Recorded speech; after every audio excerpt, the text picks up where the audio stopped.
جی، اگلا سوال ہے، اس کے دو حصے ہیں۔ پہلا حصہ یہ ہے کہ اس وقت امت مسلمہ انحطاط کا شکار ہے، تو اس میں ہم کیسے اس امت کی خدمت کر سکتے ہیں، اس امت میں یہ انحطاط کیسے ختم ہو سکتا ہے۔ اور اس کا دوسرا حصہ یہ ہے کہ ہمارے جو نوجوان ہیں، بچے ہیں، یا جو اگلی نیکسٹ جنریشن ہے، وہ کچھ کانفلکٹس میں گرفتار ہیں، تو ان کو اس سے ہم کیسے نکال سکتے ہیں تاکہ وہ کامن گراؤنڈز پہ آ سکیں۔ امت مسلمہ کا زوال کوئی حادثہ نہیں ہے، یہ اللہ تعالیٰ کے قانون کے بالکل مطابق ہوا ہے۔ اللہ تعالیٰ کی کسی کے ساتھ کوئی رشتہ داری نہیں، اس کا قانون بالکل بے لاگ ہے۔ جب کوئی قوم اس قانون کے مطابق اپنے آپ کو زوال آشنا کر لیتی ہے تو اللہ تعالیٰ اس کا اطلاق اس کے اوپر کر دیتے ہیں۔ وہ قانون یہ ہے کہ قوموں کا عروج یہ تو خدا کے انتخاب سے ہوتا ہے، لیکن ان کا زوال اس وقت ہوتا ہے جب وہ علم اور اخلاق کے لحاظ سے پستی میں گر جاتی ہے۔ مسلمانوں کا حال بھی بالکل یہی ہوا ہے۔ اگر آپ غور کریں تو ہمارے پاس ایک علم خدا کی کتاب کا علم تھا، اس سے ہم آشنا نہیں رہے۔ مسلمانوں کا آپ دنیا بھر میں جائزہ لیں، عربوں کا بھی جائزہ لے کے دیکھ لیں، بہت کم قرآن مجید سے تعلق باقی رہ گیا ہے۔ قرآن مجید جس علم کو لے کر آیا تھا وہ بہت بڑی نعمت ہے خدا کی، کہ اللہ کا براہ راست فرمان ہمارے پاس موجود ہے، براہ راست علم موجود ہے، لیکن ہم نے اس کا حق ادا نہیں کیا۔ تو اس طرح دین کے علم کے معاملے میں بھی پستی میں چلے گئے۔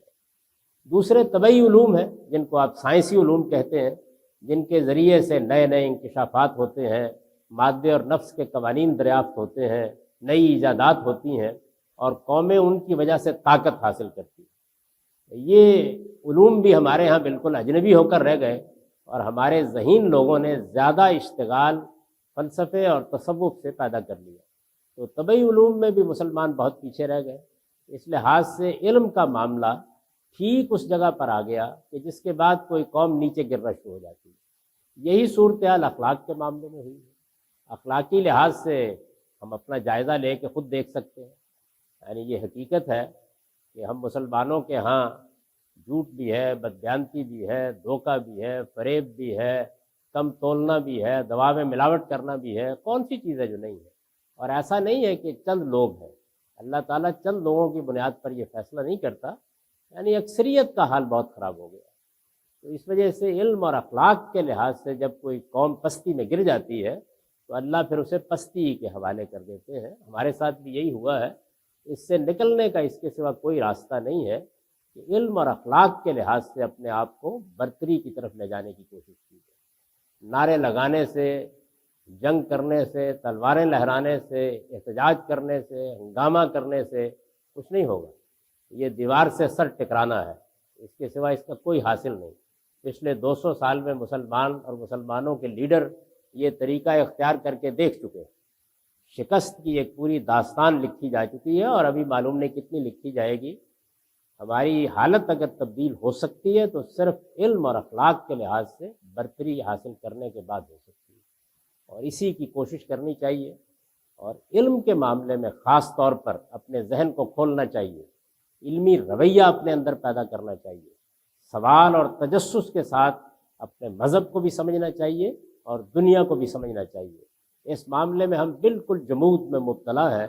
ہمارے یہاں ایک لمبے عرصے سے بادشاہوں نے سیاسی لحاظ سے ہمیں محکوم بنائے رکھا، مذہبی رہنماؤں نے مقلد بنائے رکھا، اصلاح اخلاق کرنے والوں نے مرید بنائے رکھا، اور نتیجہ اس کا یہ ہے کہ وہی جو علامہ اقبال نے کہا ہے کہ مسلمانوں کی تاریخ یہ ہے کہ اے کشتہ سلطانی و ملائی و پیری۔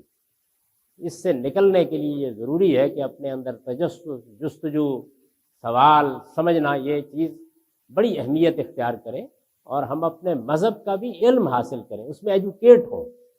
ابھی صورتحال یہ ہے کہ ہم اس کو بھی جذباتی طور پر دیکھتے ہیں، اور جذباتی ناروئی کو عام طور پر تحسین کی نگاہ سے بھی دیکھتے ہیں۔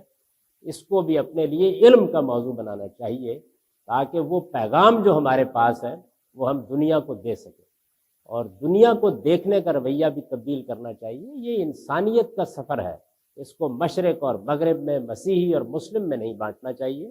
ہمارے پاس بھی ایک پیغام ہے، وہ خدا کا آخری پیغام ہے، وہ ہمیں دنیا کو پہنچانا ہے، اور دنیا کے پاس بھی ہمیں دینے کے لیے بہت کچھ ہے، وہ ہمیں لینا بھی ہے اور اس پر شکریہ بھی ادا کرنا ہے۔